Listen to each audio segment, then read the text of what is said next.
good guy, and he just couldn't stay healthy. Donated $1 million to GCU. something to me? Yeah, but that's okay, that's okay. I don't want to do that. Why not? Okay, great, it's great to see y'all here, I'm glad you could all make it and you found where you were going. Our first speaker this morning is gonna be Glenn Miller. And Oh, Right I behind was you. gonna mention it, I was gonna mention it at the beginning. okay. And Ted Fitzgeorge is also one of his, he helped create the, and then we've got Mike. Slide Mike. He's MVP gonna Mike. be he's gonna be the changer, the slide changer. I think Gary gave a really good introduction for what you were about in the other room, or do you want me to? If Gary did it, let's go. Yeah, let's go. Okay. That's good work. I've got a Let's give us game to more call. time That's for not. questions at the end. How big part? Let's give us more time for questions at the There you end. go. Yeah. Okay, first, well, Jade, good to see Jade again. Everybody know Jade Dillinger, runs the Rauschenberg Gallery. His great grandfather, Edward 2D's Rausch, Hall of Famer, used a 48-ounce bat. Remember the 1919 Cincinnati Reds who beat Chicago in the World Series? And have you ever seen these banners before? I'm not. They hung at the, I don't know if you're. Is he on it? I Yeah. think he was, yeah. Well, Yeah, these hung at Terry Park, Hall of Famers played there. We go back to 1925, the first year the Philadelphia A's were here. Lefty Earl, Val Simmons, Jimmy Fox. Jimmy Fox was a 17-year-old rookie that year. Mickey Cocker, some guy named Babe Ruth. Bill Terry, they didn't name the park after Bill Terry. Last guy in the National League to hit 400. Fred Lindstrom. I don't know if your great grandfather was on here. I remember seeing him. He might be. I've got a pen. All right, let's dive into this because we have limited time. Ted's working, man. So I also am the public address announcer for the Red Sox, hence my garb today. I'm on my way out to JetBlue Park. So if any of you have been out to JetBlue Park, it's my 13th year out there. And other than 5 games when they brought guys down from Fenway, when they were trying out new announcers for Fenway Park, I've been every game at JetBlue Park. So I'm afraid to miss because if they figure out that they can do it without me, I won't have the game. So we're here to celebrate 100th century of special history, Fort Myers and spring training. We're here for the stories, for the legends, for the myths, for the magic and the pixie dust. So you might wonder, pixie dust. What's the deal with pixie dust? We're going to let Glenn explain that a bit later on. Glenn Miller, of course, legendary sports writer from the Fort Myers News Press and now with Florida Weekly. Glenn and I go back to when he wrote a Thanksgiving column one year about things he's thankful for in Fort Myers covering sports. And the first thing on his list was when he goes to a sporting event, Ted Fitzgeorge is the public address Do you announcer. have to run a correction on that? And we have been fast friends ever since. So Ken Breed was with us when we did this at the Broadway Palm, and Ken was very instrumental in compiling a lot of the history, especially about the Colonels that Glenn will take over for Ken and tell you about the Colonels when they played here. And of course, all of you, obviously baseball fans and historians, we're here for two legends named Babe. We're here for the myth and the reality, for a story about cigars and baseball. The most famous inventor of all time. Also one of my involvements here. I've been on the board of directors for the Edison Festival for 25 years. We throw a parade in his honor for 200,000 people. Many of you have seen the film The Natural. The novel was a film based on real life events. Glenn, tell us more about The Natural. Yeah, The Natural is written. Who has seen the Natural? I'm sure everybody has. You didn't see The Natural? Oh, yeah. That's right. Okay. I'll give you homework assignment. The novel is based on a novel by Bernard Malamud, who was inspired by real life events. In the movie, Roy Howe, played by Robert Redford, who has been compared to Ted and I. People confuse us all the time. Yeah, well, all I understand the confusion. But Bernard Malamud was inspired to write that based on real life events. A player named Eddie Wakis was shot by an unhinged female friend named Ruth Ann Steinhagen. Billy Jurgis was shot by an unhinged female fan with the last name of Popovich. And they were in Chicago. Bernard Malamud was from Chicago, so he was inspired to write the novel, The Natural. And around the time he wrote it, around 1950, he had this great comment that I love. The whole history of baseball is the quality of mythology. I always love that quote. So you think of, everybody here knows the history of baseball, the mythological figures, Babe Ruth, who looks like he's dying of cancer at this point. Dave Diedrichson, who played professional baseball, with the Philadelphia A's in Terry Park in 1934. We're going to talk a little bit more about Babe Evenson later.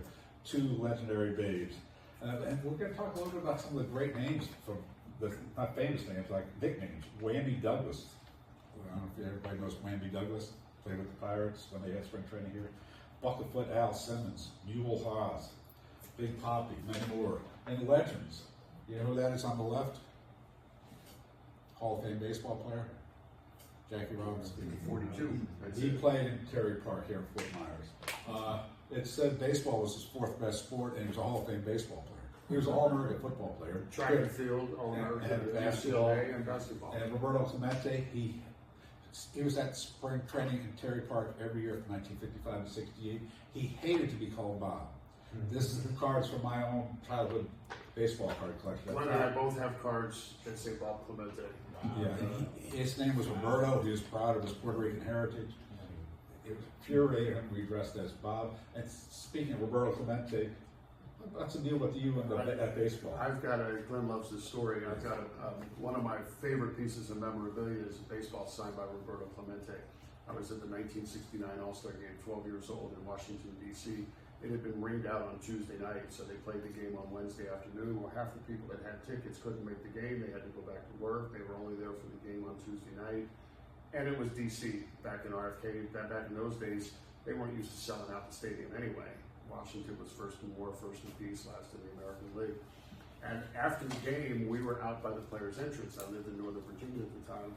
And the players were coming out, and I was with my friend Manny Diaz, and Clemente was walking to his limousine. In their buses, he had a limousine, and he was just going to walk by everybody. And Manny talked to him in Spanish, and Clemente called us over like this, just the two of us, and he signed our baseballs. And I still have, of course, that baseball to the day. Pete Rose looked at it, and he said, "This is Clemente's autograph," and I said, "It is." He said, "How did you get that?" He said, "Well, my buddy Manny talked to him and got him to sign." He said, "That son of a bitch never signed for anybody." And the running joke at our house is that if, God forbid, our house should ever catch fire, I would get the baseball safely out of the house and go back in for my wife. We flooded in Hurricane Ian a year and a half ago. I still have the baseball, and I still have my wife. So it worked out for the best. It wasn't a fire, it was a hurricane, but I still have both of them. So we have some other great nicknames too. I don't know if we finish those up. We have Vinegar Ben Mizell and Schoolboy Rowe, and there's a famous song, or at least among aficionados like ourselves, Van Lingle Mungo is another great nickname. We've got Choo Choo Coleman and Oil Can Boy. Oil Can played here with the Red Sox. And my favorite, he'll probably be here this week, the spaceman, Bill Lee. Bill Lee is a left-hander. Informed everybody that the left side of the brain controls the right side of the body, the right side of the brain controls the left side of the body.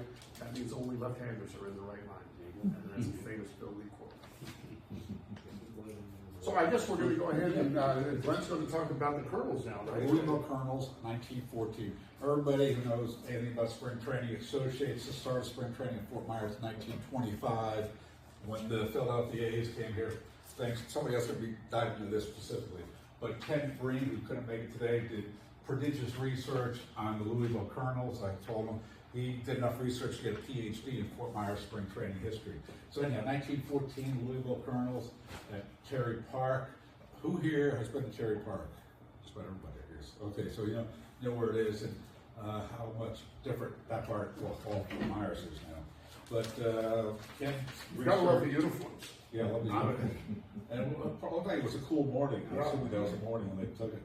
Anyhow, Ken's research, 1913 at Fort Myers Citrus Grove, owner named John Dyler led a group of boosters petitioned the AA Louisville Colonels minor league team to come here for spring training. In 1914, this was only 10 years after we got rail service here. We didn't get rail service in Fort Myers in 1904. And historical context, the Transcontinental Railroad was finished in 1869. So you could have taken a train across the country 35 Before years you before you could get a get train down here. And probably no air conditioning, which No would air explain conditioning. why there was no And- rail service to get here. And the Camp Henry Trail wasn't finished in 1928, more historical context, geographic context. So we were off the beaten trail here. So anyhow, Ken's research showed that the Colonel's owner, Otho Wharton, sent the groundskeeper down here to prepare what was called the Country Club ball field. This before it was called Terry Park.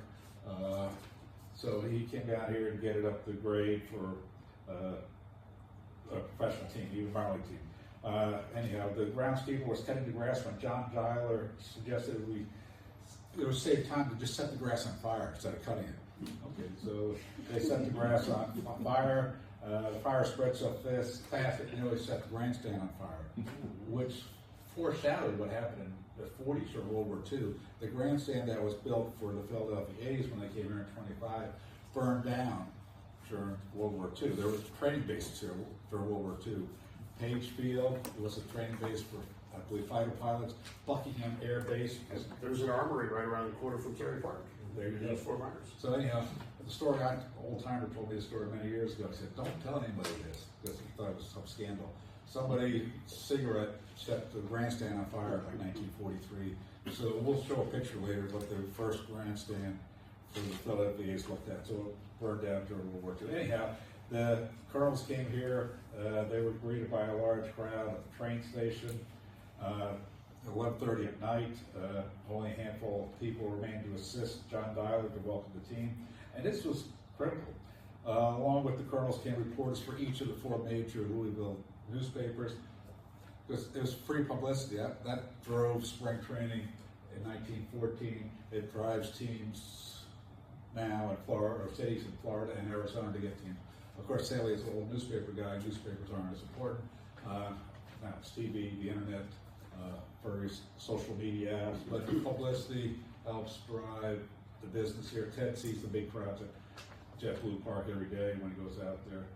So anyhow, so let's skip ahead now a little bit to Two 1920. quick things, because my mind kind of goes in different directions, but when you talk about John Dialer, we've had other legendary groundskeepers here. George Toma, Yeah. who is known as the God of Sod, or the Sod God. He has worked Sod on, Father. I believe he's still, Every Super Bowl. you know, every Super Bowl since Super Bowl I, Yeah. he's been responsible for manicuring. And the I field saw him just a and few years you ago, know. like 90 years old, Out dragging by hand. out at Bill Hammond Stadium, and he is meticulous, and he is the nicest man you ever He's a want very to nice meet. fellow. And that's George Toma, and he is the Sod God, the Sod Father, Yeah. the God of Yeah, I Sod. remember him telling me one time when he saw me on the field, like on the edge of the grass. He had a famous saying, grass grows by inches and is killed by feet. So basically, your damn feet off the grass. So things that just come to mind when you look at things like that. The 100-year anniversary, I was fortunate enough to be the host of the celebration out at Terry Park,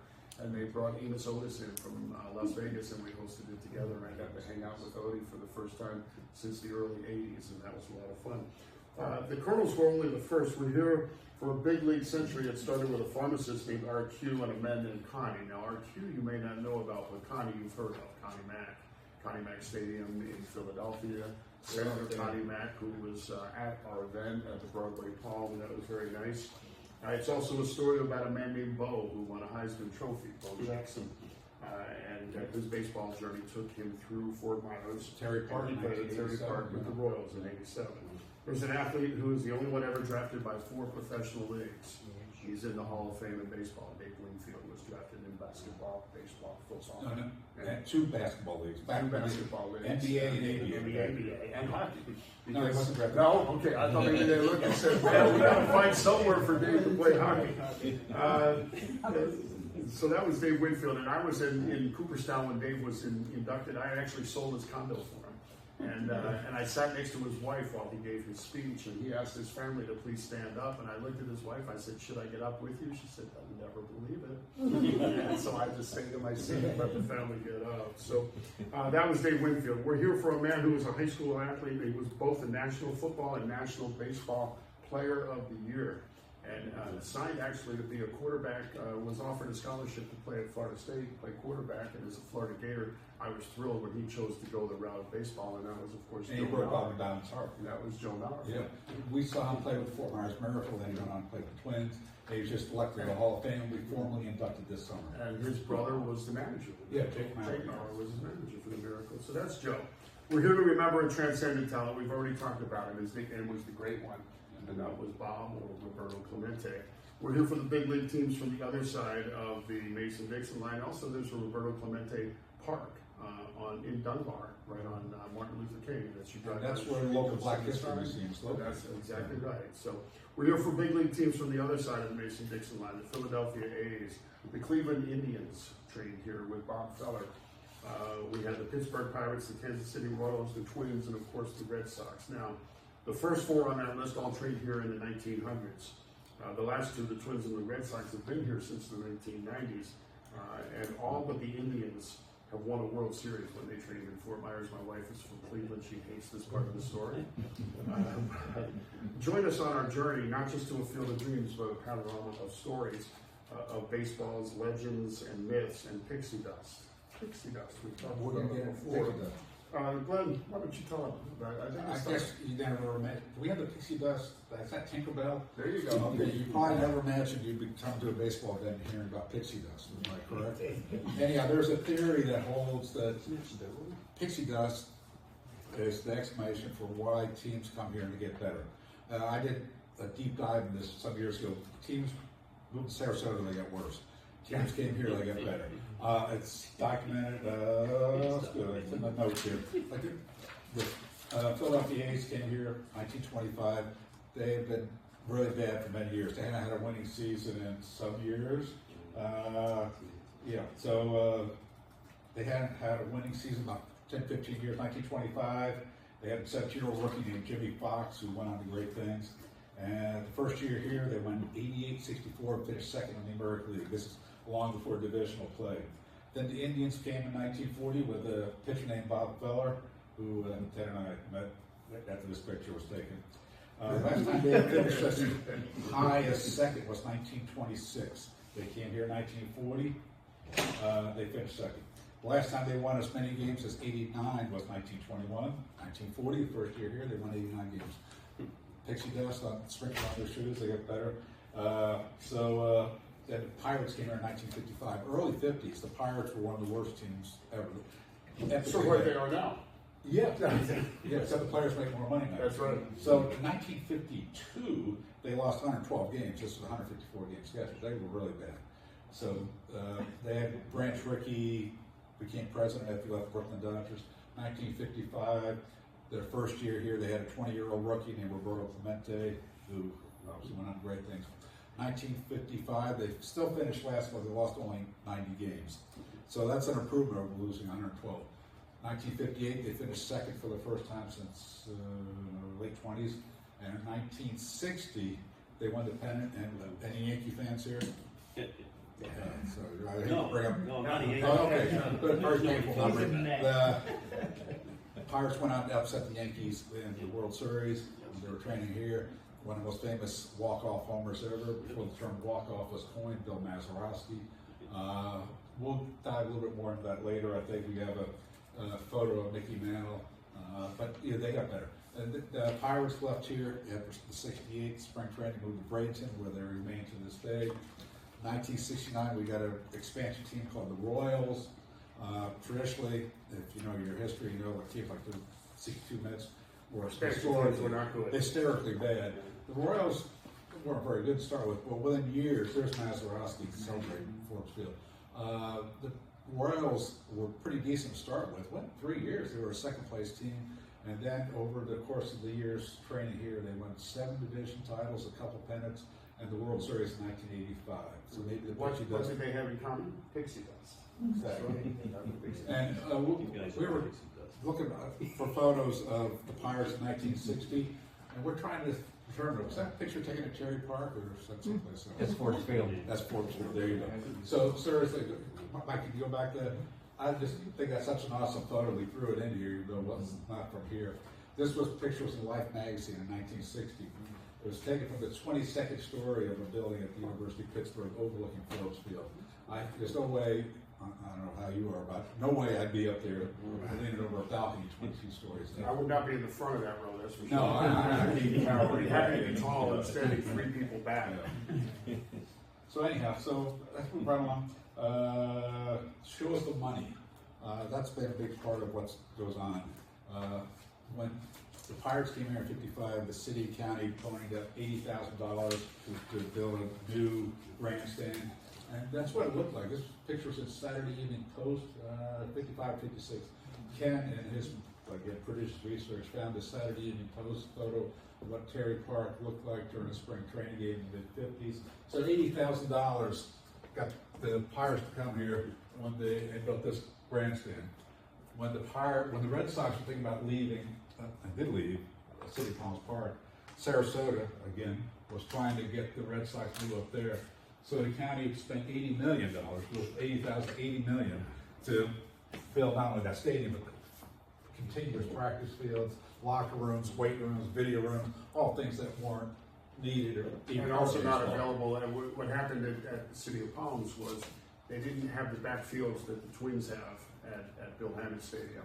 They're The Red Sox were not happy. They were 2.5 miles away. The players would have to get on golf carts, and they would ship them down by golf cart to get down to the practice fields through downtown Fort Myers, down Edison Avenue and whatnot. And the Red Sox were not happy. They felt like they were being treated like second-class citizens, and they turned around and built JetBlue Park. And the scoreboard in the Green Monster is the original Green Monster from Fenway Park. They found it in a farmer's barn in North Dakota, South Dakota, one of those states out there that is just miles and miles and miles. I think they paid the guy $250,000 and they shipped it down in pieces and rebuilt it out in left field at JetBlue Park. So when you look at that Green Monster, that's the original Green Monster from Fenway Park. And the Green Monster here is several feet taller than the one in Boston, correct? Right. And a couple features. But it's fun to watch balls go over the Green Monster, and I saw 2 of them go last night. So it's very impressive when the balls go over. Several years ago, Florida Weekly had its Christmas party out at JetBlue, and we got to take some cuts on the field. You watch a major leaguer blasting balls over the Green Monster, it looks like nothing. We had young, athletic-looking guys up there. They didn't even reach the warning track. Exactly. Yeah, it looks easy. It is impressive. Yeah, I've been out on walking in the center field gate there, whatever it is, 410 feet from home plate, and you see like people like Dave Ortiz hit home runs that far. You don't realize how far that is till you stand out there. And the original Terry Park, the center field wall is about 410 and about 30 feet high, and Bo Jackson supposedly hit one over that. I always say JetBlue Park is, when you look at it from the outside, it always reminds me of something from the Jetsons. But when you walk through the breezeway and walk into the field, it is Fenway Park. You feel like you're in Boston, you're in Fenway Park. Fortunately, the seats have been built a little bit wider, because if you go to Fenway Park, people have really small butts, I guess, back in the day. And those are really tight seats when you go to Fenway and watch a game. And we have a little more width spread out of JetBlue Park. So I think we go right to the Babes now, yes? Yeah, well, Babe Ruth played here. This is 2 legends. Everybody know who that is? Is that Jimmy Fox? Yeah, well, names is Oh, right there. Babe Didgerton. Yeah, so anyhow, I got a Jimmy Fox anecdote I'll tell shortly. That's Babe Didgerton, who suited up for the Philadelphia A's in 1934, played against the Brooklyn Dodgers at Terry Park here in Fort Myers. She played a bunch of spring training games that year with the major leaguers. She was this phenomenally gifted athlete. I didn't know this until recently when I was reading up on her. There's been one athlete in the history of the Olympics, male or female, in track and field to medal in a running event, a jumping event, and a throwing event. Babe Didgerton. She won the national team track and field meet by herself against teams. She was a phenomenal basketball player. She was great at ballroom dancing, everything. She's most famous now for golf. She was one of the founders of the LPGA. And along with Patty Bird. And along with Patty Bird, Fort Myers for Fort Myers years. resident Patty Bird. And at one point, she won 17 consecutive golf tournaments. Nobody won 17 consecutive golf tournaments, but she was so phenomenally gifted in every sport that she took up golf after track and baseball, became a legend.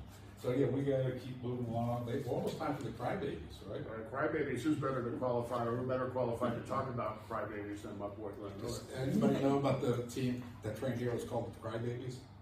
Anybody? Nobody knows? There's no crying in baseball, right? Supposedly. So anyhow, 1940, the Cleveland Indians moved here, and their manager is a fellow named Ozzie Vitt. And Ozzie Vitt was old school in 1940. I mean, when you're saying old school in 1940, he's really old school. He played with the Detroit Tigers in 19 teens with Ty Cobb. So if you're a teammate Ty Cobb, you would probably You're a little tough as nails. Oh, Yeah, that's you got a thick skin. So, but anyhow, so the Indians come here in 1940. Ozzie Vitt's the manager. They're a pretty good team. They have Bob Feller, one of the great pitchers of all time. they have Mel Harder. So, but Ozzie Vitt really was tough on his players. He didn't like the pampered, overpaid, lazy players in 1940. They weren't the tough guys like he played with in 19 teens. So at one point he said, "I don't want any lazy players on my club. If the boys don't hustle, out they go." So he goes out to the mound to take Mel Harder out of the game. And Mel was a very good pitcher. He said, "When are you going to start earning your salary?" Oh, that's Jimmy Fox, who I'm sure reminds you of the three of us. The three of us. So we'll get back to Jimmy Sun's Fox. out, guns out. Yes. So I looked up Mel Harder's salary. I couldn't find one for 1940. In 1938, he made $12,000. And Bob Feller, I was talking, Bill and I were talking about him walking in this morning. One of the great pitchers of all time. A day or two after Pearl Harbor, he enlisted in the Navy. He was a patriot, a great pitcher. So, but Ozzie Vitt wasn't impressed. At one point, he said, "Look at him. He's supposed to be my ace. I'm supposed to win a pennant with that kind of pitching." So the players didn't like it. So a bunch of them went to the owner of the Indians, a fellow named Hal Bradley, complaining about Ozzie Vitt. They wanted Ozzie out as manager. But the owner, Mr. Bradley, stuck with Ozzie Vitt. The players wanted this kept secret. Of course, you can't keep something like that secret. I think the next day in the Cleveland Plain Dealer is a big story. Players revolt, so they became known around baseball as the Crybabies. And they became known as a ball team. That's BAWL, ball team. So when they went on road trips, played in New York, Boston, Detroit, where fans throw baby bottles on the field, so they became later the Crybabies. So now you know about the Cleveland Crybabies, who had spring training here. You know, you talk about Bob Feller, when he enlisted in the service, the years that he lost to the service, there were a lot of players back then did the same thing. Ted Williams was the same way. Ted Williams' numbers would have been through the roof. Yeah, They were already great. Yeah, 5 by 21 homers. But he fought in World War II and the Korean War. Then eventually was the manager of the Washington Senators, and we used to go when I was 12, 13, 14 years old. We lived in Northern Virginia, and they would not sell the tickets for the second deck. They didn't even open the second deck because they didn't want to pay people to play up there or to work up there. But you could buy a ticket. So for 50 cents or 75 cents, you'd buy an upper deck ticket, and they let you sit wherever you wanted. So we would sit behind the first base dugout because that's where the Senators were, and we'd sit right behind Ted Williams. And we talked to Ted Williams all through the game. So when they opened up City of Palms Park, they had a tour before they opened it to the general public, and I was fortunate enough to be on the tour. They took us all the way through the stadium. We got down into the Red Sox locker room, and Ted Williams was sitting there on a stool just to talk to people as they came through. So I told him the story. I said, when we were in junior high school, we used to come and we would sit behind you at RFK Stadium and talk to you all night. And he looked right at me and he said, "I remember you little bastards." It was so Ted Williams. It was like Ted Williams, the way you would expect Ted Williams to be. But Ted Williams has been at City of Palms Park when the grand opening happened. Okay, we got two pictures. Anybody recognize these two fellas? Lefty Grove? Yes, and who's the other? Yankees. First name Lefty. Lefty Gomez. Lefty Gomez. Two lefties. Yeah. For some reason they were named Lefty, and they weren't right-handed. Anyhow, Lefty Grove. There's Ozzie Vitt and Bob Feller. Lefty Grove was with the A's when they had spring training here in the 20s and 30s. Lefty Gomez was with the Yankees. And yeah, can we go back to Jimmy Fox? There was said of Jimmy Fox that even his hair had muscles. So fast forward, go back to Lefty Gomez. Lefty was a witty, clever fellow. So fast forward from, don't have to move anything. 1969, Lefty Gomez is watching the moon landing with his wife. And Neil Armstrong, somebody bends over to pick up a rock, and Lefty Gomez says to his wife, "Oh, that's the ball Fox hit off me in 29. So Jimmy Fox was the second player to hit 500 home runs after. And the first one to put a ball on the moon. And the first, that's right, we know. So there's the lovable Ozzie Vitt and Bob Feller, who, kudos to him, he would have won 300 games in his career, probably. He had How many no-hitters would he have thrown? Yeah. So at prime years, he lost, he was in the Navy, so kudos to Mr. Feller. So yeah, we were out spring training here for a couple stretches. And during World War II, there's no spring training in Florida. So teams had spring training up north, and a little bit different. Teams had spring training at Tufts University, Purdue University. And February, March in Indiana or Massachusetts or New Jersey, wherever, it'll be a little chillier than here. So there's no spring training anywhere in Florida at 43, 44, 45. A yawning abyss. Yawning abyss. Because of World War II travel restrictions. We didn't get another team here after the Indians left in 41 to 55 when the Pirates showed up. And they had, as we mentioned earlier, the great Roberto Clemente. I think it's time to talk about And Clemente. pixie dust. Well, we've talked quite a bit about him, the Well, we greatest need to arm talk I more. ever saw in right field, that's Yeah. for sure, and his humanitarian, the biggest award, when you talk to the players in the major leagues, the award they want to win is the Roberto Clemente Award that they give out every year for the person who gives back the most, and it's really important to all of the players. They've all got their foundations, and they all try to do, they realize they're blessed, especially when they get their paychecks every 2 weeks. Right. That they're doing really Yeah, well. a little bit more about Clemente coming here at 55, because everybody here would know he's from Puerto Rico, dark skin.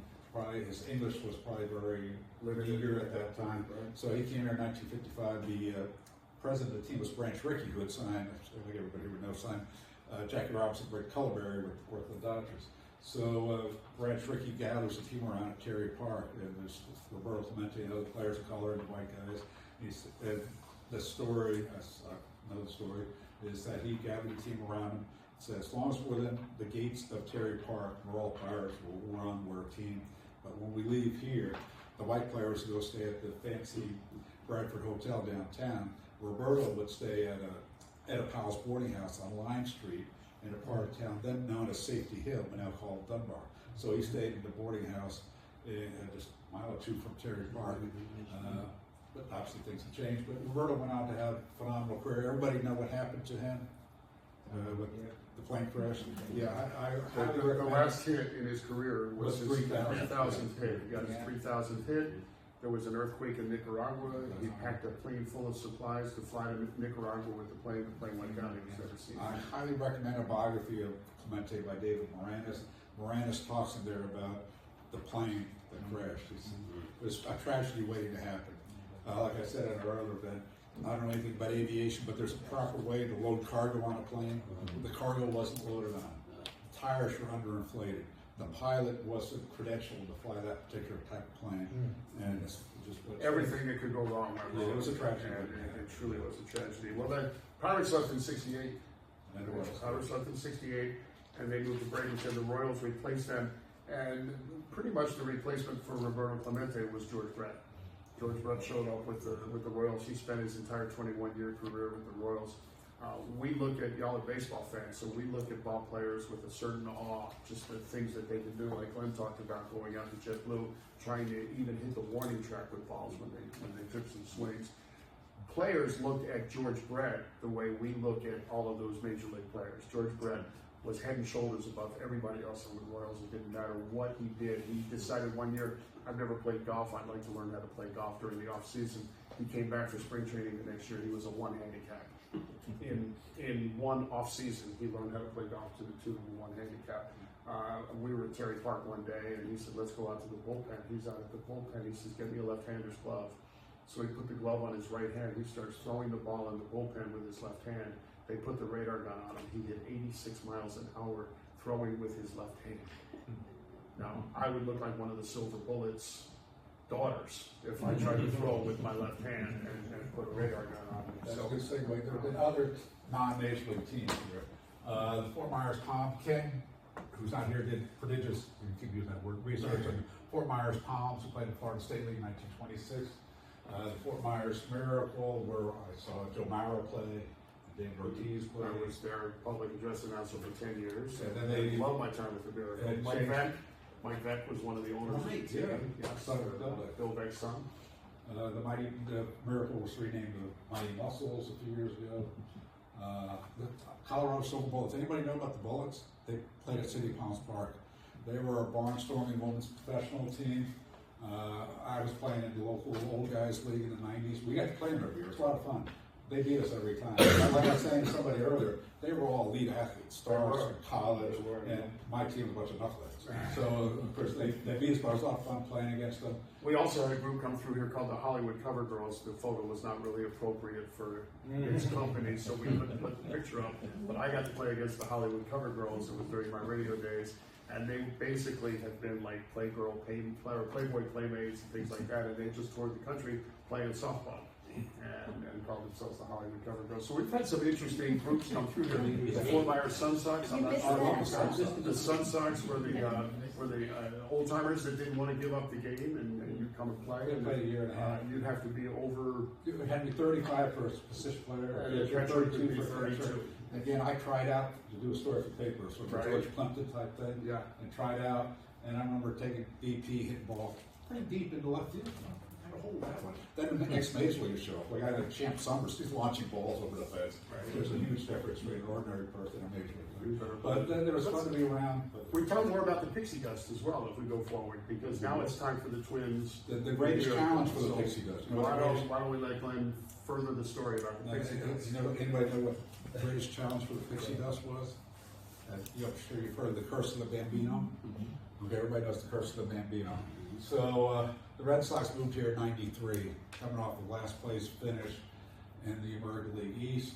There's Clemente again. I love these photos of Clemente. Yeah. But you will get to his pride is apparent there. His all-around abilities, speed, power, arm. His arm. Now, Mike's mother-in-law knows these girls. That's in the 50s, outside, well, it was then a post office. By now, Sidney Bird Davis, Elroy Face. I love this photo. I don't know if anybody here knows a fellow named Woody Hansen. This is 1960 Pirates from the World Series. Woody, a few years after this, worked for the Pirates as a teenager, and Elroy had a daughter about the same age, and Woody had a crush on his daughter. And then when the Pirates moved to Bradenton for spring training, poor Woody was crushed, but he never got to see Elroy's daughter again. So anyhow, no crying in baseball. I love this quote. And speaking of Brett, this photo was the National Geographic. Young George Brett inspired a songwriter in New Zealand to write a song, which I know nothing about, and then wrote a song that was a big hit. So You can find New Zealand on a map. yes, I can do that. So, This is a Clint's closest friend. Clint and I played football against each other in high school, and Clint has been a good friend ever since. And to this day, we text 2 or 3 times a week. And Clint was my hero for a while because he had managed the Pirates for a dozen years, got them to the playoffs a couple of different times. If you know anything about the recent Pirates, they're not real fond of their ownership up there. They would rather see them fire the owner and let the people go. And how good a football player?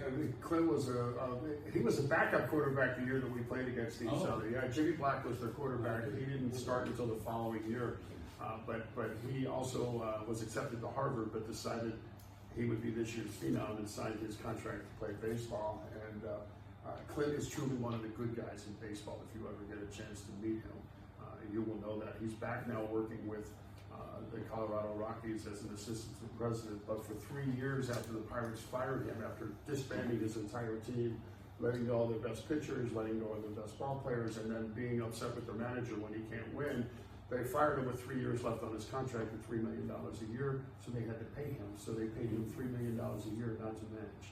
I said, that was just a bad business decision, because I would have not managed him for half that. When I took a buyout from the newspaper where I worked, You I didn't did not get get that, any did you? of that. That's it. So, Okay, where's the first? More Pixie Dust. Well, let's go with the Twins first. They came here first. Twins came here in '91 from Orlando. They traded Tinker Field up there. They were coming off the last place finish in their division. They moved here in '91. Not only did they win the division, they won the World Series. So the Pixie Dust had immediate national properties that propelled, we'll take credit for it, people. That it was our Pixie Dust that made the Twins win the World Series. it's like you may or may not know this, but a big part of the Twins being what the Twins became was Terry Ryan. He was the general manager and built the team And from the another ground good guy. up. And Terry is another one of the good guys in baseball, but Terry is being inducted into the Twins Hall of Fame in August, and everybody's looking forward to a trip to Minneapolis to see Terry go into the Twins Hall of Fame in August. Yeah, remember when I was covering spring training, great contrast between the Twins and the Red Sox. You had to try to get an interview with Theo Epstein was like trying to get an interview with the Pope. you go out there Twins Park and see Terry Ryan. Terry's in the stands. Or I'd sit with him on one of the backfield, just the two of us in the dugout chatting. Yeah, totally different vibe back then. Okay, Curse of the Bambino, Dan Shaughnessy, legendary Boston Globe columnist. Everybody know what the premise of the Curse of the Bambino? Yeah, this audience, I don't think so. So they were cursed but never won the World Series for the sin of selling Babe Ruth to the Yankees in 1919. To fund the Broadway show. To fund Yes, the Broadway. No Net. The owner needed the money to fund No Net Yeah, he was on also Broadway, a- so they sold Babe Ruth to the Yankees and he funded his Broadway show, which probably folded in 6 weeks. and the Babe went on. And the Red Sox won it for 8 decades. 86 years without a World Series trophy until the Pixie Dust kicked it. Pixie Dust took a while to overcome the Curse of the Bambino, but gradually the Red Sox got better and better. And in 04, they won the World Series.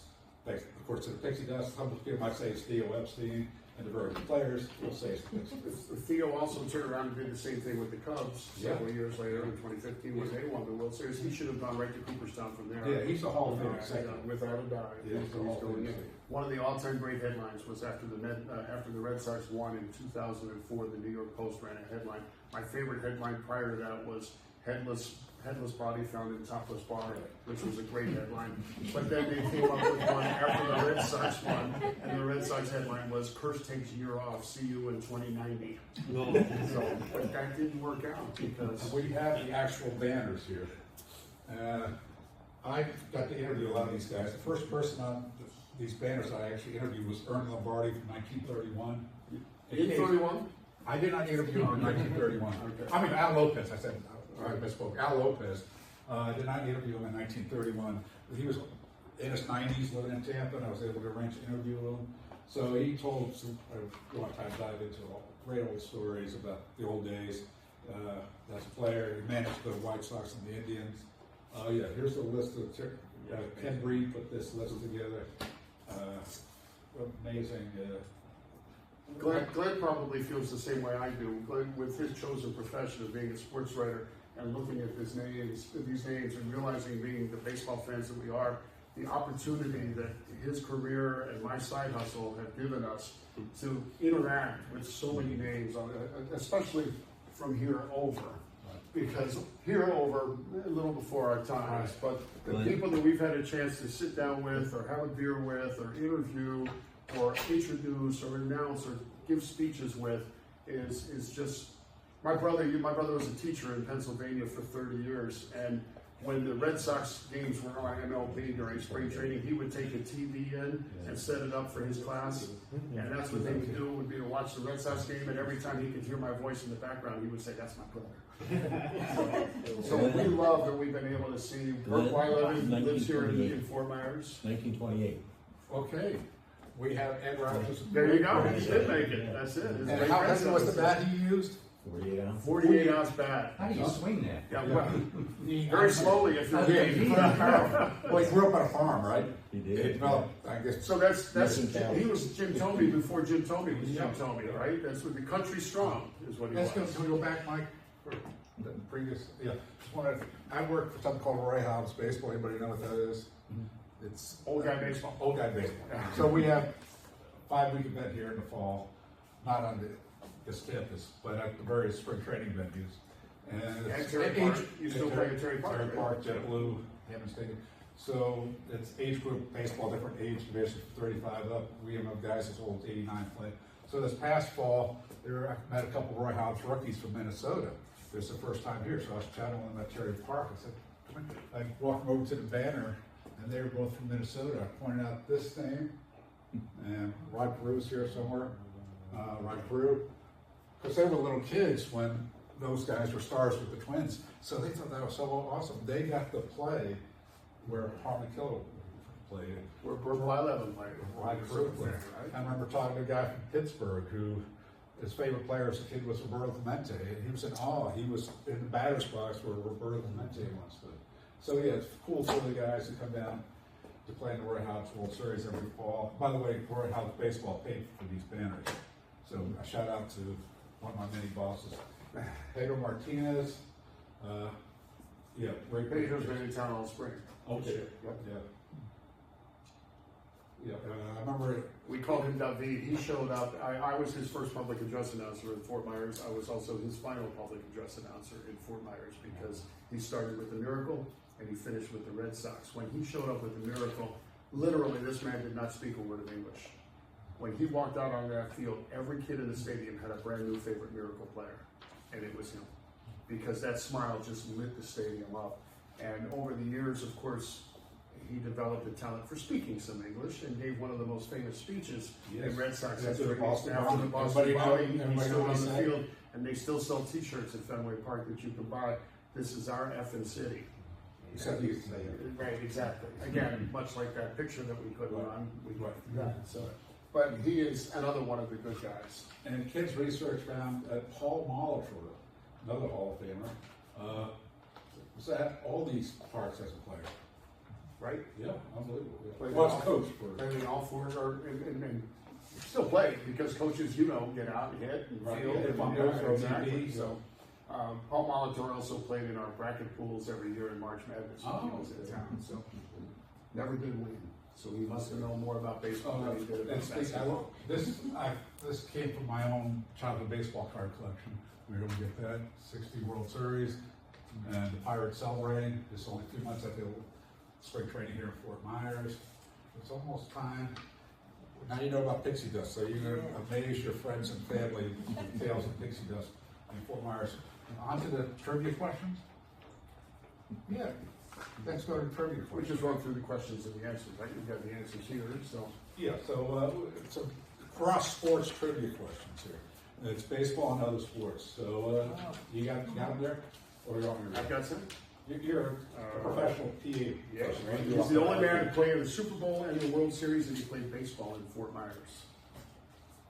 Only man playing. Can't say. Huh? Deion Sanders? Correct. There you go. There you He go. named 4 Heisman Trophy winners who have played baseball in Fort Myers. We've Like already baseball? given you one, No, he wasn't. He didn't win a Heisman. but no. Oh, earlier. We had Bo Jackson here Yeah. earlier. So there's three plus other. that one out. This is There's tough. 3 more Three that have Heisman played Trophy baseball. winners who played in baseball Fort for Fort Myers. Myers. Anybody? This gets I'll tough. give you a hint. Not Alexander Graham Bell. Tim Tebow played with the New York Mets and played here. Yep. That's 2. 3. 3 would be the guy who has played in all 4 baseball facilities here. Right. Yeah. So Heisman Trophy winning quarterback, Doug Flutie. He plays Roy Hobbs baseball. He didn't play professional He baseball. played But professional he's here baseball, but every he's fall. been here and he's played in the Roy Hobbs League. And he comes every year. Yeah, so like this past fall, I was chatting with him out at one of the ball fields. He had won a 5K the day before. He flew down here. He got some great He shape. looks like he can still play. Yeah. So he I mean, football, he looks like he can yeah, still and play. so that's still When Tim was here in 2019, I ran into him and Flutie together, and I've got a picture of the 2 Heisman Trophy winners together, which is kind of And Flutie plays baseball with his brothers. His older brother Bill was the quarterback at Brown. And Bill told a great story. Bill was the high school quarterback, maybe a junior, and he told the coach, "My little brother's pretty good. Maybe we can be a wide receiver." So Bill was a big strapping guy, throwing the ball 50 yards. His little brother came out, throw the ball 70 yards. So Bill became a wide receiver, and Doug became the quarterback. famously against the University of Miami. I was at that game. And who was the 4th Heisman Trophy winner?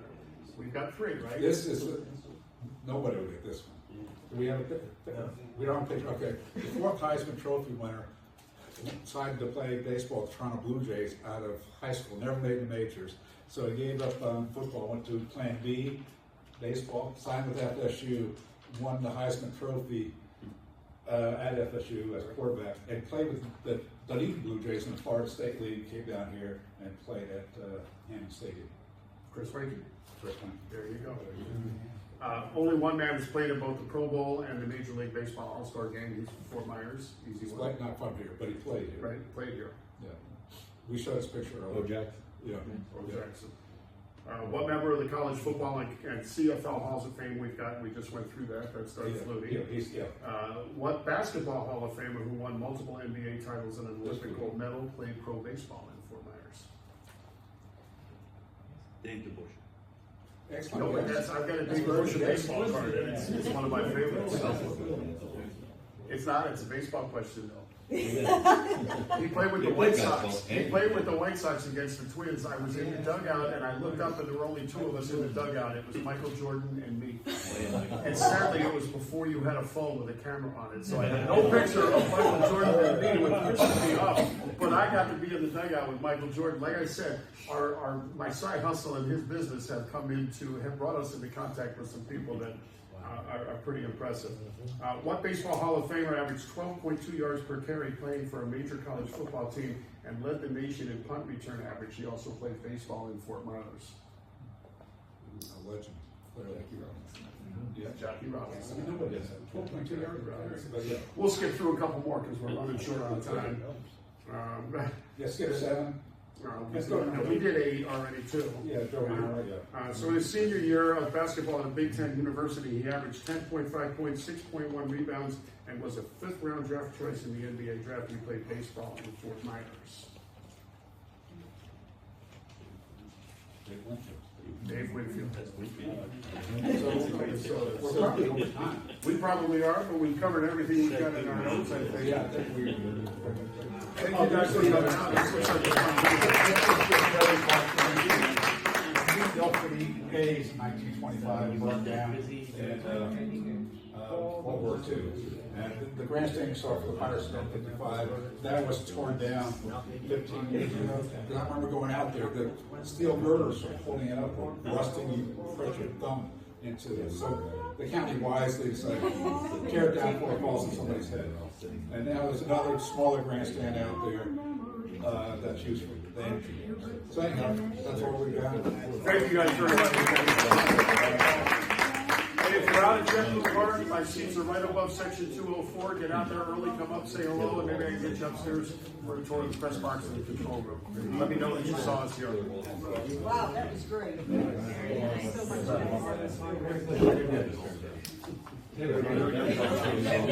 Saturday night. Who was it that owned you? Who was it? Was it Cisco or was it National Level? Yeah.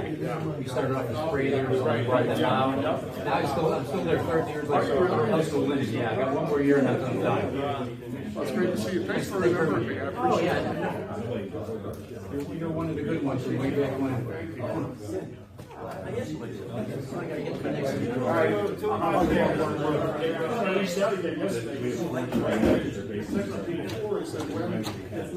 Very nice to meet you. Ted Fitzgerald. Very nice to meet you. Thank you very much. That was really awesome. It's too much for everybody down there. Also,